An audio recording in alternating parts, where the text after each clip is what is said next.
আসসালামু আলাইকুম। রূপা রান্নাঘরে সবাইকে জানাই স্বাগত। আজকে আমি রান্না করব বেগুন বড়ি ভর্তা। আমি এখানে প্রথমে তাওয়া বসিয়ে দিয়েছি। আমি তাওয়ার উপরে এখানে বেগুন নিয়েছি, বেগুনটাকে পিস করে নিয়েছি। বেগুনে পোকা যদি না থাকে সেজন্য একটু ফালি করে নিয়েছি। এখনকার বেগুনের পোকা হয়, দেখি পোড়াবেন। আমি এভাবে তাওয়ার মধ্যে দিয়ে পোড়াবো, ডাইরেক্ট গ্যাসের মধ্যে পোড়াবো না। স্বাস্থ্যের কথা ভেবে গ্যাসে ডাইরেক্ট পোড়ালে অনেক রকম রোগ হতে পারে, সেই জন্য আমি তাওয়ার মধ্যে এভাবে দিয়ে উল্টে পাল্টে পুড়িয়ে নেব।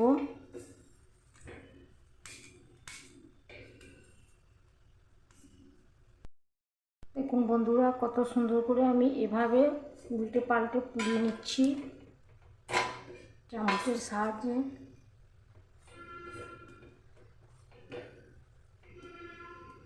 আপনারা অবশ্যই আমি যেভাবে করছি এভাবে করে নেবেন স্বাস্থ্যের কথা ভেবে।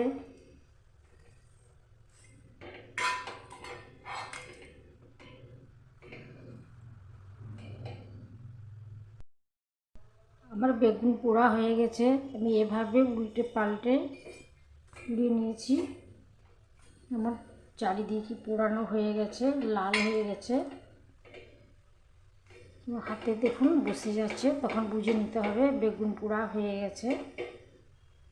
এবার আমি প্লেটের মধ্যে তুলে ঠান্ডা করে নেব।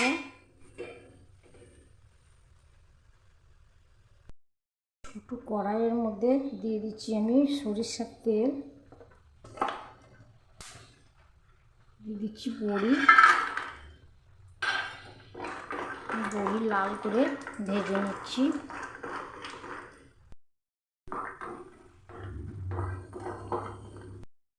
আমার বড়ি ভাজা হয়ে গেছে, লাল করে ভেজে নিয়েছি, আর লাল করবো না। এবার আমি গ্যাসটাকে বন্ধ করে দিব।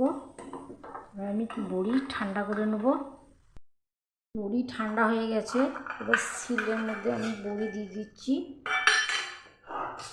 দিয়ে গুঁড়ো করে নিচ্ছি।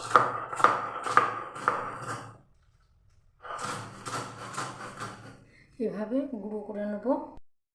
এবার আমার বড়ি গুঁড়ো করা হয়ে গেছে, দেখুন কত সুন্দর হয়েছে। একটু দানা দানা হবে, খুব মিহি করবেন না, তাহলে খেতে খুব ভালো লাগবে। এবার আমি একটা প্লেটের মধ্যে তুলে নিচ্ছি।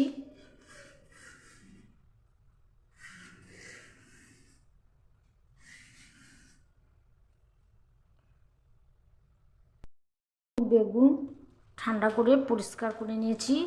বেগুনটাকে হাতের মধ্যে দিয়ে এভাবে ভেঙে নিচ্ছি।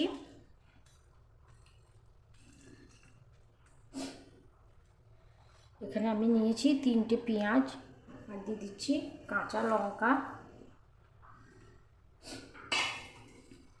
প্রথমে পেঁয়াজ লঙ্কাটাকে আমি হাতে এভাবে ভেঙে দেবো, আমি কুচি করে দেবো না।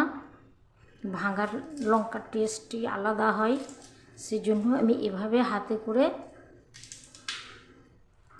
এভাবে ভেঙে দিচ্ছি। দিয়ে দিচ্ছি স্বাদ মতো লবণ।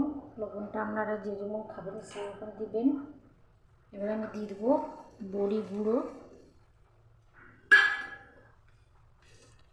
এবার সমস্ত কিছু আমি ভালো করে মেখে নিচ্ছি। এইরকম বড়ি আর বেগুন ভর্তা যদি থাকে তাহলে আর গরম ভাতে আর কিছুই লাগবে না। অবশ্যই বন্ধুরা একবার এভাবে বড়ি বেগুন ভর্তা করে খেয়ে দেখবেন, আর কেমন লাগে আমাকে কমেন্টে জানাবেন।